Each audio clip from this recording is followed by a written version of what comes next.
Hi guys, today we have Mercedes S-Class. This is the old model, 1998. Yeah, this is 1998.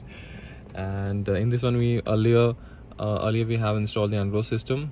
Okay, there was a kind of a dodge here, so we took it out and we installed the Android system here. And here right now we are going to this is the button to lock the doors and unlock the doors, but it's kind of a damage and right now not working. So indoors we are going to install the motors.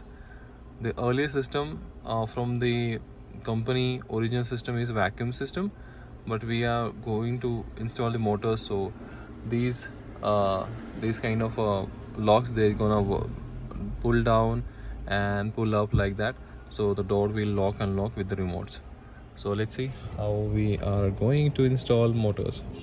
And this is one of the challenging because in Mercedes and BMWs the doors are kind of hard and troubles you to open. So this is the back door, and right here you can say this is the small device.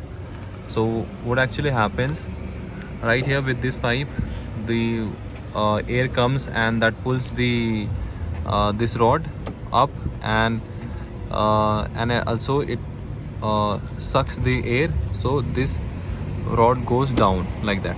So this way door locks and unlocks. So right now we are going to replace this one with the motor, and let's see how is it looks.